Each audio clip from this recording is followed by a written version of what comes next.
2.90 కోట్లు కొట్టేశారట. ఘరానా సైబర్ మోసం, ఇద్దరు అరెస్ట్ అట. 56.50 లక్షల డిజిటల్ స్కామ్లో మరో ఇద్దరి అరెస్ట్ అట. వారం రోజుల్లో 14 కేసులు విచారణట. 23 మంది అరెస్ట్ అట. 2 భారీ సైబర్ మోసాల కేసులను సైబర్ క్రైమ్ పోలీసులు ఛేదించారట. ఈ క్రమంలో 4 నిందితులను అరెస్ట్ చేశారు. ఓ కేసులో ఆన్లైన్ ట్రేడింగ్ ఐపీఓ పెట్టుబడుల పేరుతో 2,90,00,000 మోసం చేయగా, మరో కేసులో డిజిటల్ అరెస్ట్ స్కామ్ పేరుతో 74 ఏళ్ల వృద్ధురాలిని 56.50 లక్షల మోసగించారు. వివరాలన్నీ ట్రేడింగ్ ఐపీఓ పేరుతో సైబర్ నేరగాలు భారీ మోసానికి పాల్పడ్డారు. వాట్సాప్ గ్రూపులు, నకిలీ ట్రేడింగ్ మొబైల్ అప్లికేషన్ ద్వారా పెద్ద ఎత్తున డబ్బును కాజేశారు.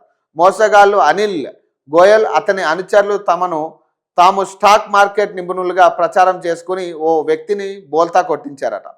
ఆల్ఫా అలియన్స్ ఇన్వెస్ట్మెంట్ క్లబ్ అనే నకిలీ పెట్టుబడి ప్లాట్ఫామ్లో పెట్టుబడి పెడితే భారీ లాభాలంటూ ప్రలోభ పెట్టారు. దీంతో అతను వారు చెప్పినట్లుగా ట్రేడింగ్ అప్లికేషన్ ఇన్స్టాల్ చేసి ఎఫ్ఐఐ పేరుతో ఖాతా తెరవగా, ఆ యాప్లో వర్చువల్ లాభాలు, నకిలీ ఓపీఓ కేటాయింపులు చూపించారు. ఉపసంహరణలకు అడ్డంకులు సృష్టించి మరిన్ని చెల్లింపులు చేయాలని ఒత్తిడి చేశారట. దీంతో బాధితుడు మోసగాళ్ల నియంత్రణలో ఉన్న బ్యాంకు ఖాతాలు, యూపీఐ ఐడీలకు సుమారు 2,90,04,585లను బదిలీ చేశాడట.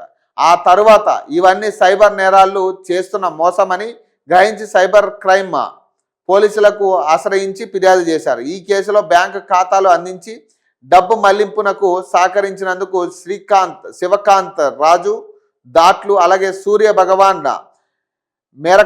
మేరపాకాల పోలీసులు అరెస్ట్ చేయగా, కీలక నిందితులు పరారీలో ఉన్నారట.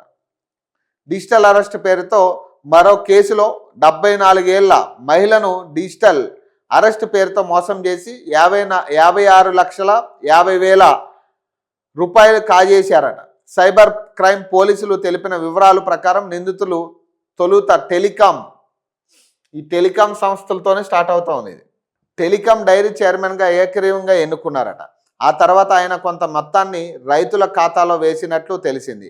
5 రోజులకు ఒకసారి చొప్పున పూర్తిగా పాల బిల్లులు చెల్లిస్తానని ప్రభాకర్ రెడ్డి హామీ ఇచ్చారట. ఉన్నట్టుండి ఏమైందో ఏమో తెలియదు. శుక్రవారం ఉదయం మదర్ డైరీలో ప్రత్యేక సమావేశాన్ని ఏర్పాటు చేసి 15 రోజుల క్రితమే చైర్మన్గా ఎంపికైన మందడి ప్రభాకర్ రెడ్డి తనకు ఆరోగ్య సమస్యలు ఉన్నాయని, తను చైర్మన్గా కొనసాగలేనని పేర్కొంటూ డైరెక్టర్ పదవికి రాజీనామా చేసిందట. ఏడిది మదర్ డైరీలో కొనసాగుతున్న రాజీనామాల పరంపరట. నల్గొండ రంగారెడ్డి జిల్లా పాల ఉత్పత్తిదారుల పరస్పర సహకార యూనియన్ లిమిటెడ్ అట. అందులో చైర్మన్లు తరచూ మరి ఏమైందేమో రాజీనామాలు చేస్తూ ఉన్నారట.